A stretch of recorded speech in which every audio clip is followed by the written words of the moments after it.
Enjoyed this story? Hit the like button, subscribe, and share with your friends and family. This black woman has no business being on this plane. People like her are always violent. Amanda Whitmore shouted, pointing at a black woman opposite her. I don't know how she got on this line, but I'm not getting on this flight until she is arrested and removed. She's obviously sneaking her way into first class because she does not belong here. Amanda, a white woman who carried herself with unwavering self-importance, continued. Her manicured nails gripped the handle of her designer purse. Her expression, one of pure disgust, stood there. Furious, eyes burning with entitlement, her voice echoing across the boarding gate. The airport was bustling, filled with tired travelers, eager for their flights, but her voice cut through the noise like a knife. Heads turned. Conversations stopped. Some passengers glanced at each other, hesitant, unsure whether to step in or step away. Others watched with interest, quietly forming their own opinions. Standing in the middle of it all was Vanessa Sinclair, a young black woman. Vanessa Sinclair didn't need to raise her voice. She didn't need to argue or prove herself. Her presence alone spoke volumes that Amanda had just made the biggest mistake of her life. As we delve into this story, tell us where you are watching from in the comments and click on the subscribe button if you are against injustice and wrongful treatment. Vanessa Sinclair was an elegant, intelligent, and composed, effortlessly beautiful. A black woman who had built her success with resilience, not privilege. And yet, to the untrained eye, to someone blinded by their own assumptions, she was just another ordinary passenger. And that's exactly how she wanted it. Dressed in a simple yet stylish travel outfit, Vanessa had no desire to flaunt her wealth or status. In fact, no one on that flight knew who she really was. No one knew that she was the CEO and chief board member of one of the most successful airline companies in the country. Vanessa had never been one to chase validation. She had been out of the country for years, and even the staffs of the airline didn't know her, except the other board members, because she never showed up for meetings and was most times represented. Vanessa recently flew in a week before, and now she decided to fly her airline anonymously. She did it to see everything firsthand, to make sure her airline treated every passenger fairly, as she had witnessed bias before. She had seen how people were treated differently based on how they looked, how they dressed, how much others assumed they were worth. But what Amanda Whitmore didn't realize was that Vanessa wasn't just another passenger. She was the last person you wanted to underestimate. And then there was Amanda Whitmore, a woman who walked through the world as if it belonged to her. Wealthy, privileged, arrogant. Amanda Whitmore had spent her life controlling the spaces around her. And the moment she saw Vanessa standing in that line, waiting to board that plane, she decided, without hesitation, without reason, that she didn't belong. She had built an entire life around the idea that she was superior, that she deserved more because she's white, and that people like Vanessa should know their place. The first-class boarding line moved smoothly, passengers adjusting their bags, checking their tickets, making last-minute phone calls before stepping onto the plane. And then there was Amanda Whitmore, standing at the front of the line, scanning the crowd, her sharp eyes moving with a sense of entitlement. Then she saw Vanessa Sinclair. A simple outfit, no designer labels, no expensive jewelry, no obvious display of wealth. To Amanda, Vanessa didn't belong. She barely glanced at Vanessa's face before her mind was already made up. She was certain she had just spotted an employee who had no business standing in this line. So, without hesitation, without a second thought, without even asking a single question, Amanda gave an order. You. Vanessa turned, her expression neutral. Take these bags and load them properly. And be careful, I don't want scratches on my luggage. There was no question in Amanda's tone, just expectation. Passengers nearby paused mid-conversation, some glancing at each other, some looking away. No one spoke up. No one corrected her. And Vanessa? She didn't react the way Amanda expected. There was no hesitation, no confusion, no awkward fumbling. She simply looked at Amanda, her expression unreadable. And then, she smiled. I'm a passenger just like you. Her tone was calm, even unbothered, but Amanda's face twisted with disbelief. She let out a short, dry laugh. Oh, come on. We both know that's not true. Vanessa didn't respond. She simply held her ticket in hand, waiting. Amanda's annoyance turned to impatience. She took a step closer, lowering her voice, but not in a way that made it any less venomous. I don't know what kind of stunt you're trying to pull here, but you're in the wrong line. So, in true Amanda fashion, she did what she always did when she wanted something handled. She flagged down an employee. Her hand shot up, and within seconds, a flight attendant approached. Sarah, young, professional, and clearly tense at being dragged into whatever was happening. Is there a problem, ma'am? Amanda let out an exasperated sigh, gesturing toward Vanessa as if she were discussing a misplaced item. Yes, actually, there is. Passengers nearby pretended not to listen, but their ears were tuned in. Amanda continued, speaking as if Vanessa wasn't even standing there. This woman is trying to board first class. I don't know how she got here, but I think she's confused. Sarah blinked, glancing between Vanessa's composed expression and Amanda's unwavering arrogance. She turned to Vanessa. Ma'am, do you have your boarding pass? Vanessa wordlessly handed it over. Sarah scanned the ticket, checked the seat number, looked at Vanessa again. Then she turned back to Amanda. She's a first-class passenger, ma'am. Everything checks out. Sarah was a young professional, but visibly nervous. She recognized Amanda instantly. The kind of frequent flyer who demanded extra perks, filed unnecessary complaints, and expected the world to bend to her will. Ma'am, every passenger here has been properly screened. If she's in this line, she has the right to be here. Amanda let out a dramatic, exasperated laugh. You've got to be kidding me. Well, that just doesn't make sense. Passengers exchanged uneasy glances. Sarah tightened her grip on the scanner, her discomfort clear. Ma'am, I assure you, her seat is in first class. Everything is in order. Amanda crossed her arms. No, I don't think it is. I want to speak to a supervisor. Sarah hesitated. She could already feel the weight of the situation. There's no need for that, ma'am. She's a confirmed first-class passenger. If you'll excuse us, we need to continue boarding. Amanda stiffened. Sarah had cut off her authority, denied her the power she was used to having. And that was unacceptable. But before she could snap back, before she could make an even bigger scene, she noticed something. The other passengers. They were watching. And now it wasn't just unease in their faces, it was judgment. Not toward Vanessa, toward her. And Amanda hated being embarrassed even more than she hated being wrong. So, with a sharp inhale, she forced a tight smile. Fine. Her voice was clipped, sharp, but she backed down, for now.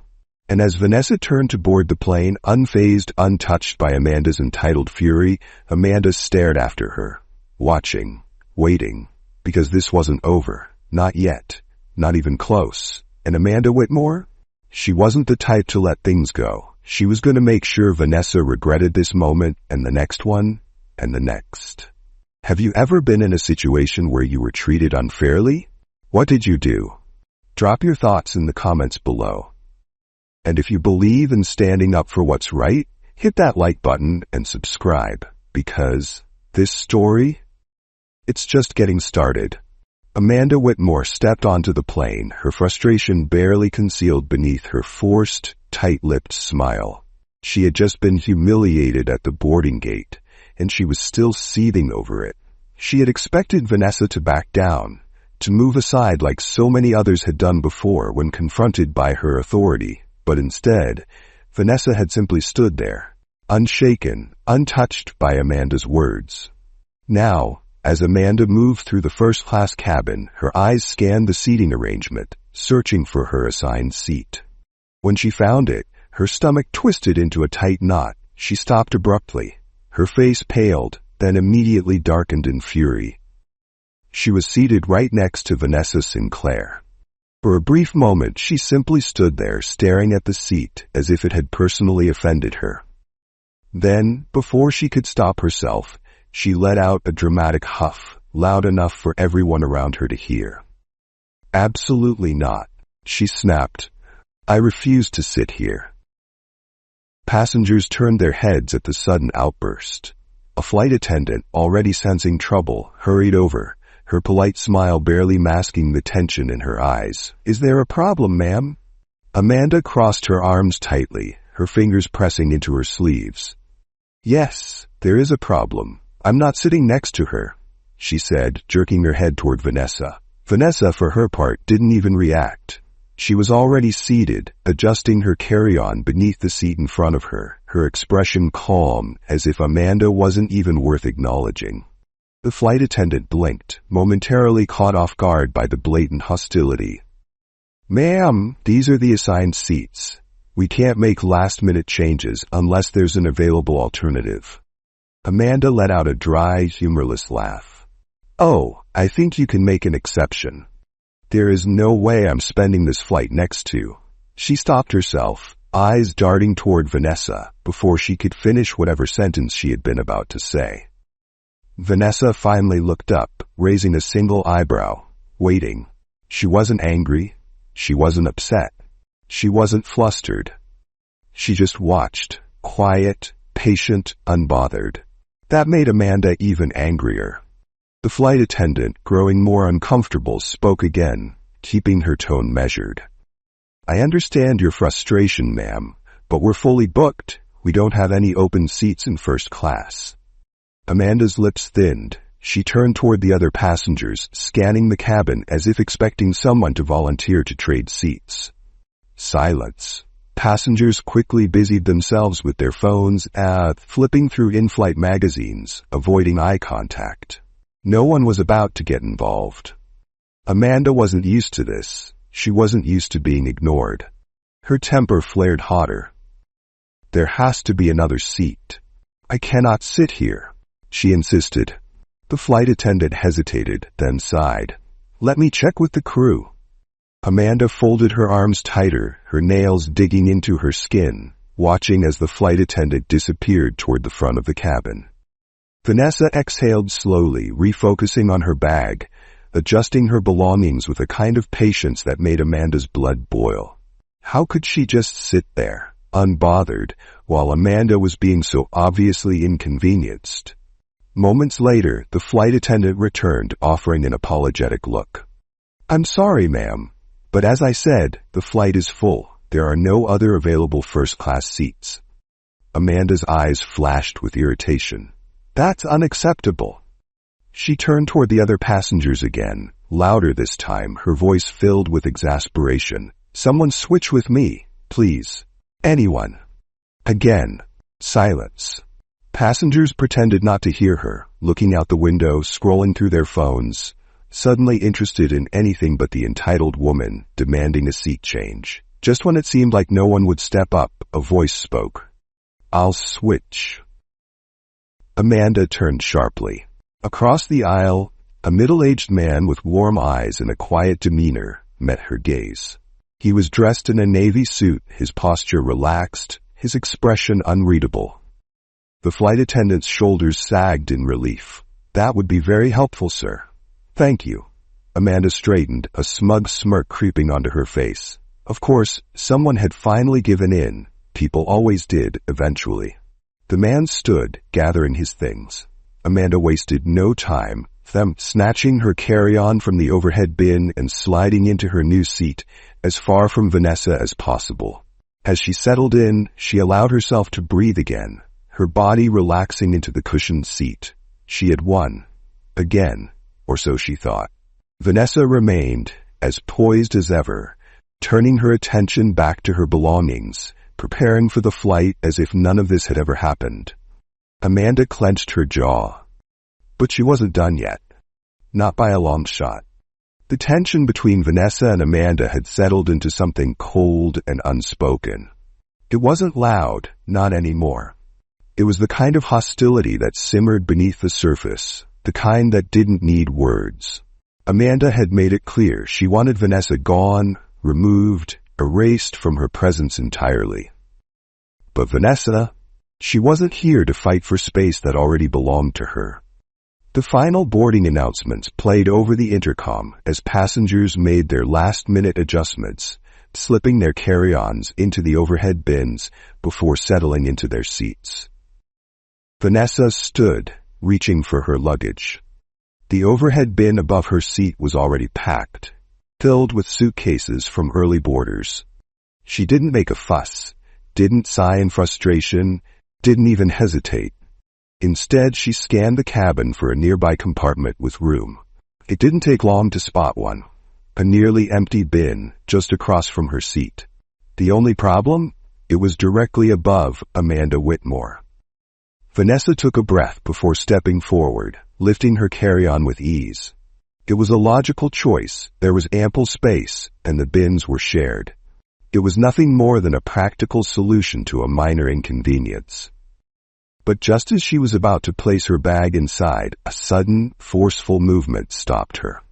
Amanda's hand shot out, snatching Vanessa's suitcase from her grip, yanking it down with unnecessary force.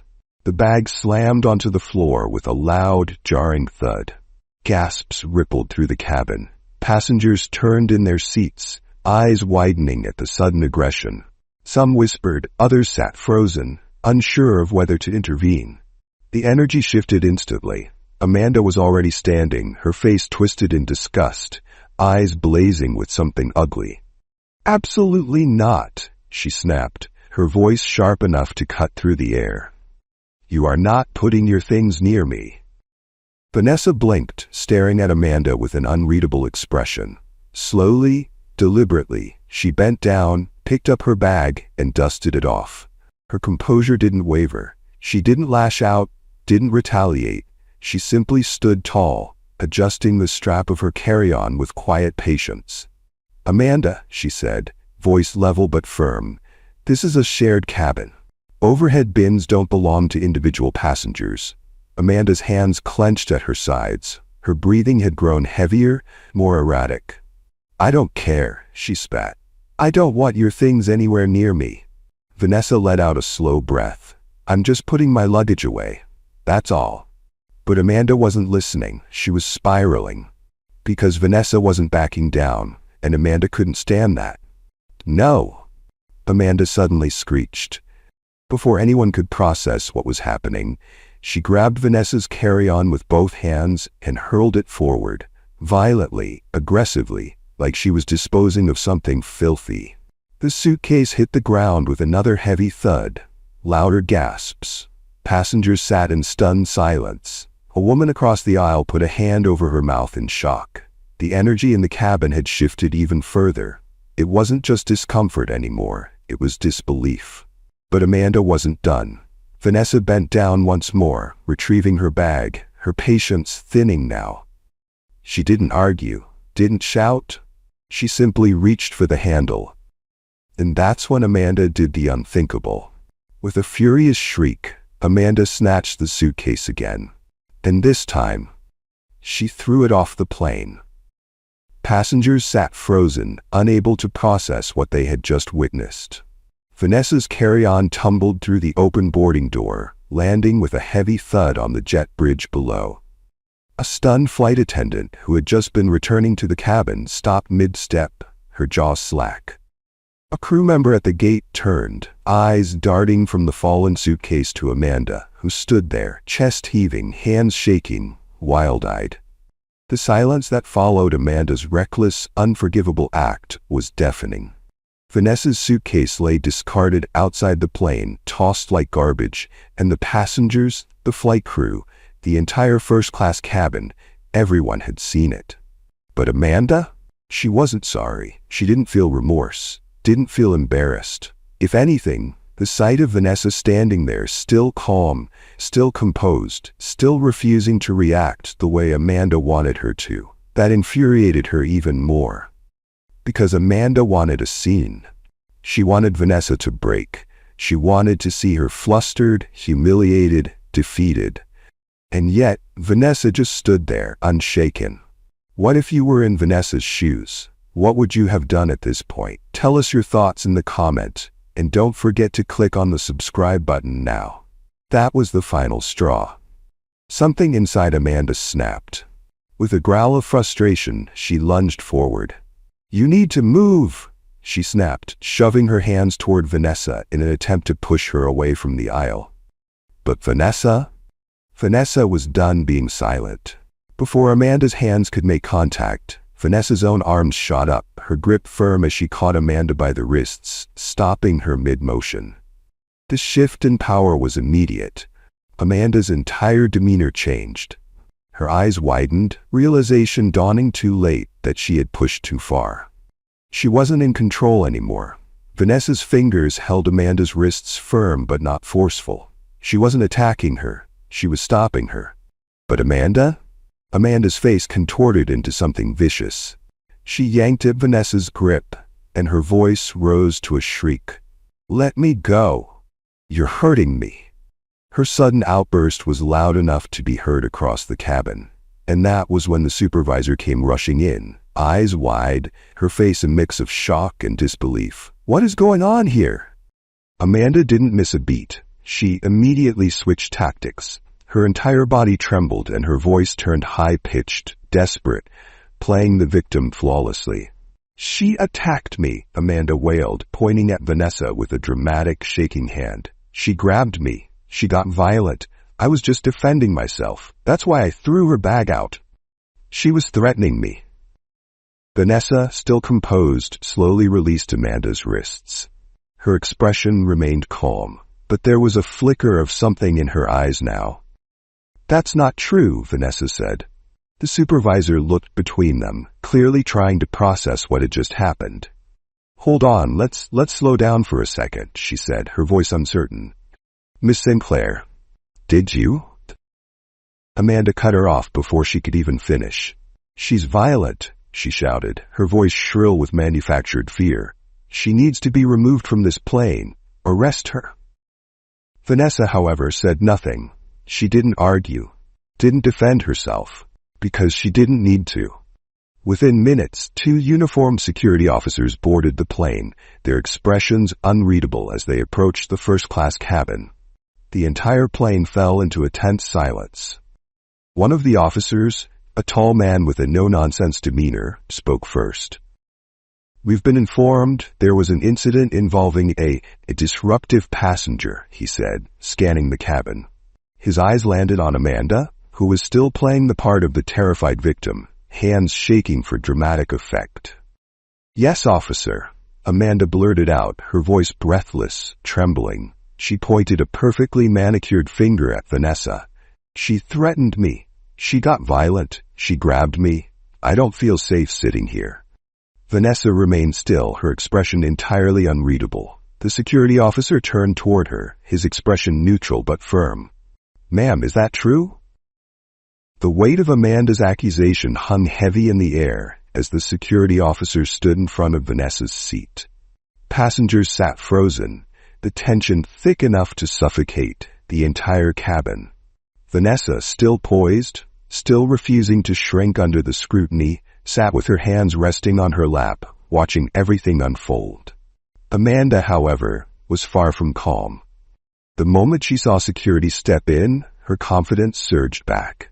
She straightened her posture, her breath still uneven from her fake tears, and turned her full attention to them, her allies. "She was aggressive," Amanda exclaimed again, her voice pitched just right, carefully wavering to sell her act. "She grabbed me, and she wouldn't stop. I was terrified. That's why I had to defend myself.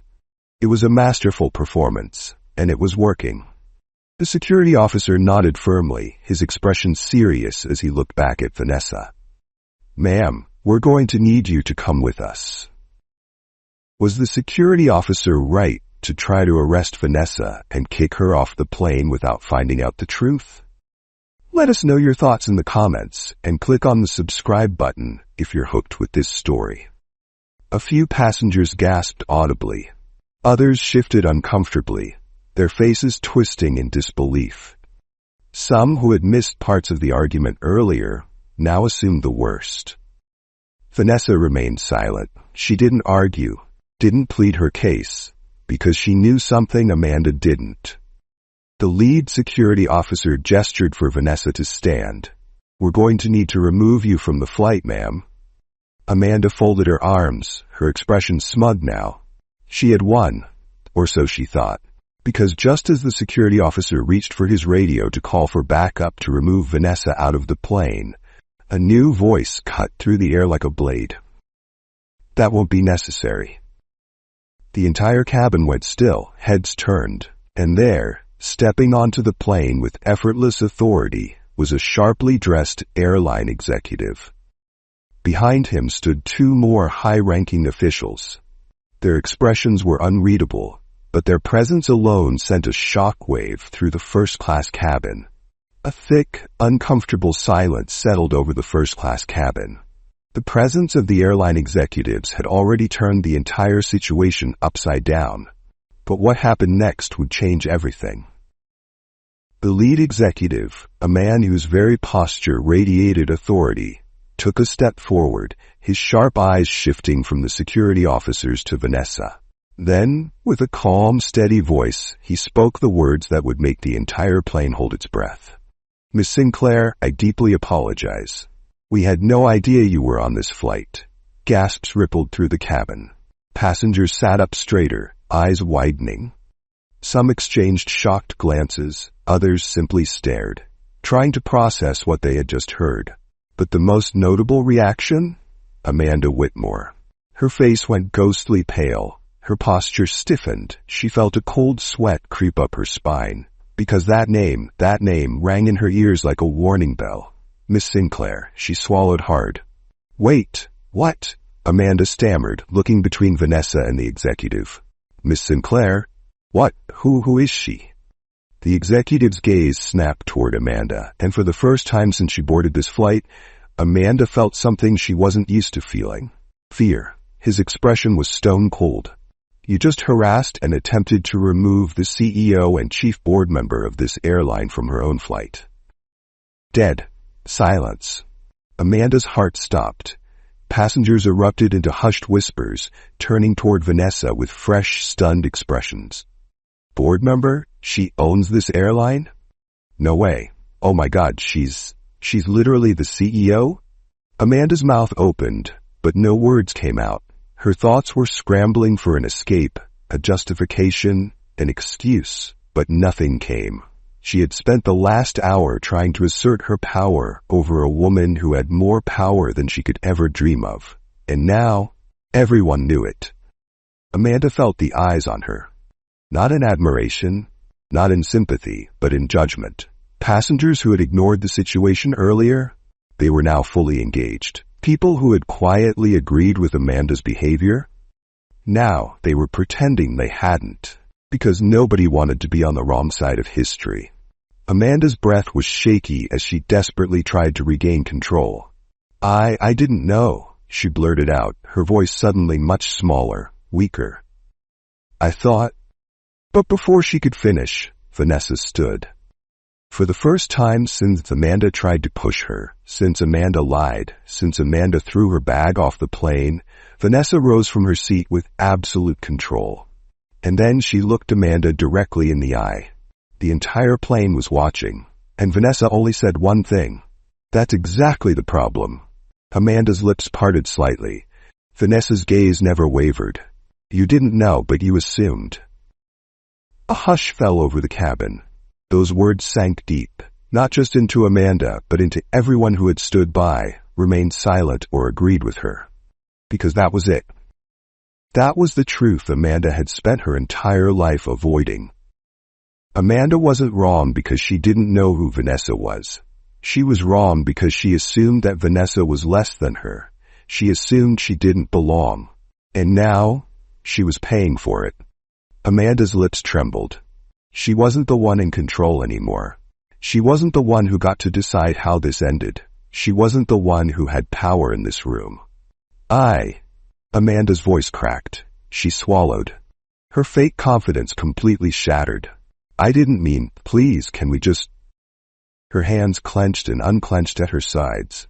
I made a mistake. But no one defended her.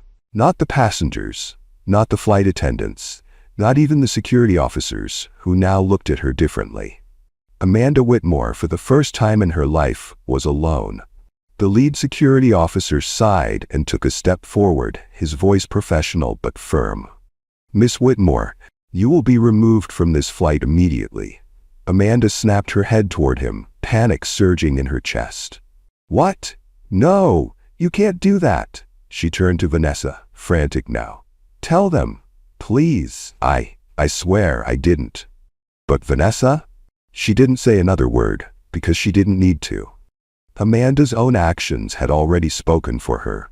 The flight attendant who had originally been hesitant now stood with quiet satisfaction. She wouldn't be defending Amanda either. The whispers among the passengers turned into murmurs of approval. "Yeah, get her out of here. This is what she deserves. I'm embarrassed I didn't say something earlier." Security reached for Amanda's arm, and that's when it all fell apart. No, this isn't fair. I'm the victim here." Amanda shrieked, her voice rising in desperation. But it didn't matter. The entire first-class cabin watched as Amanda Whitmore, who once held herself so high, so untouchable, so above everyone else, was now being escorted off the flight. Passengers began clapping. The sound of cheering rang through the cabin. Amanda was still screaming, still trying to control a situation she had already lost. But now, nobody was listening. And as she disappeared from sight, Vanessa exhaled slowly and sat back down. The flight attendant approached carefully, her voice softer this time. "Miss Sinclair, is there anything we can do to make this right?" Vanessa, still composed, shook her head with a small smile. "No, I think the lesson has already been taught."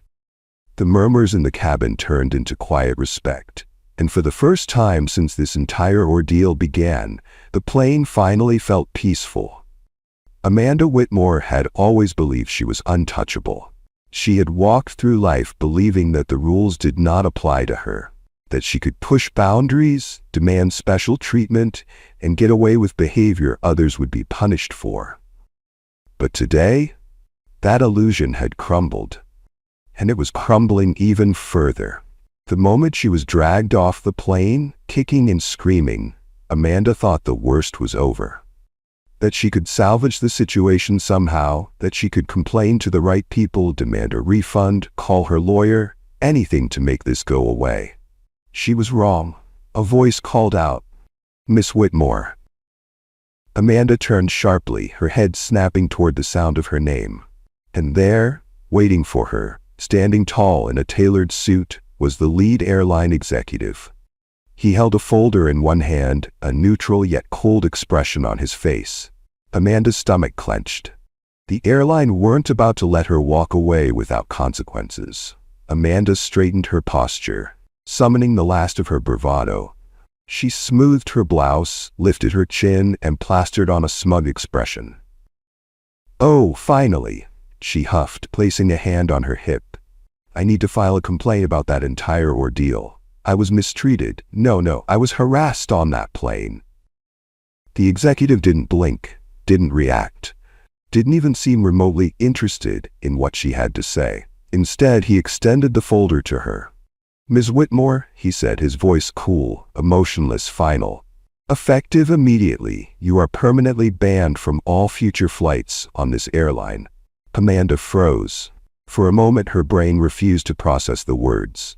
Her mouth opened, closed, opened again, but nothing came out. She felt the world shift beneath her feet. Then, like a volcano erupting, the shock gave way to rage. "What?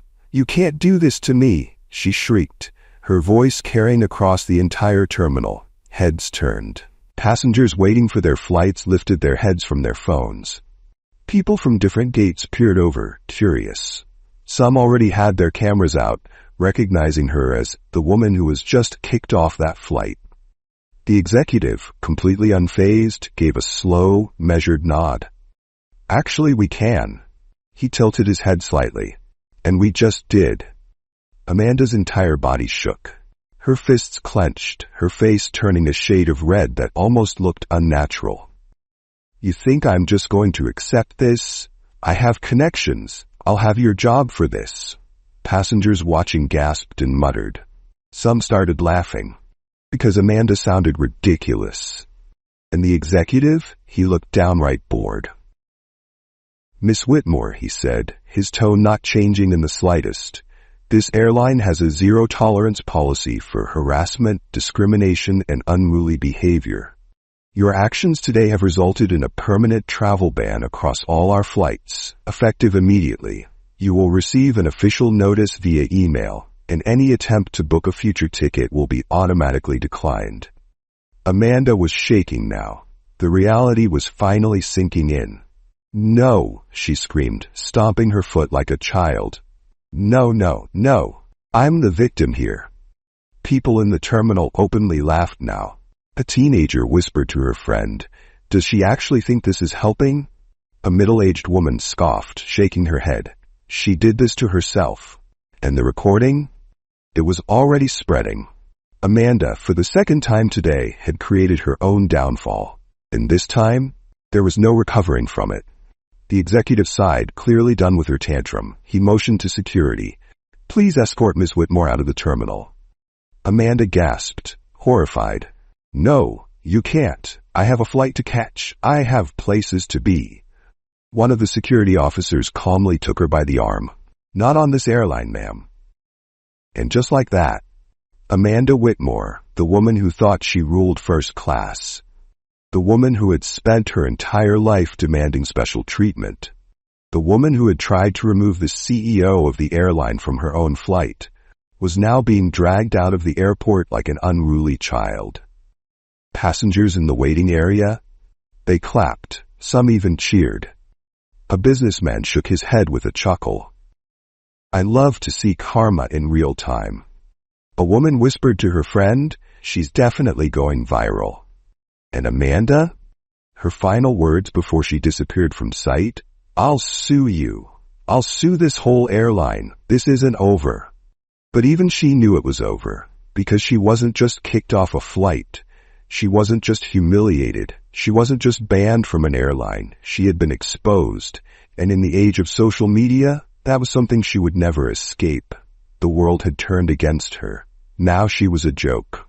Her name was everywhere. News outlets had picked up the story within hours. The viral clips of her tantrum on the plane, her screaming meltdown at the gate, and the smug confidence draining from her face when she learned who Vanessa Sinclair really was, all of it had spread across every social media platform imaginable. People were dissecting her every word, her every action. They weren't just talking about the flight. They were digging into her past. And Amanda? She was losing everything. Her inbox was flooded with angry emails. She had been let go from multiple business engagements. Brands she had partnered with were cutting ties. Her family was receiving messages from reporters, asking for statements. She had gone from living a life of privilege to becoming one of the most hated women on the internet. And now? She had one option left. The apology video. The camera clicked on. A dimly lit room. Amanda sat in front of a blank wall, her face bare, her eyes red-rimmed from what appeared to be hours of crying. She sniffled, wiping at her cheek, her breath shaky as she looked directly into the lens. I made a terrible mistake." She took a deep, trembling breath. "I was wrong." Her voice cracked at just the right moment. "I let my ignorance cloud my judgment. I never meant to hurt anyone, but I see now that my actions were inexcusable, and I take full responsibility." A single tear slipped down her cheek. She let it stay there. The dramatic pause. The perfect balance of remorse and fragility. She had studied apology videos before. She knew exactly how to make herself look like the victim. "To Miss Sinclair," she continued, voice barely above a whisper, "I deeply regret how I treated you. I don't know what came over me. I was overwhelmed, I was frustrated, but that doesn't excuse my behavior. You didn't deserve that. No one does." She exhaled shakily as if the weight of her actions was just now hitting her. I've spent the last few days reflecting, and I realize now that I need to change. I need to listen. I need to learn, and I promise to do better. Her lips trembled. I hope the world can find it in their hearts to forgive me. Her voice faded into silence. She let the weight of her words linger.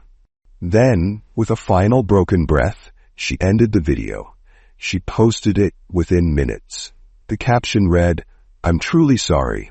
Please take the time to watch this and understand my heart."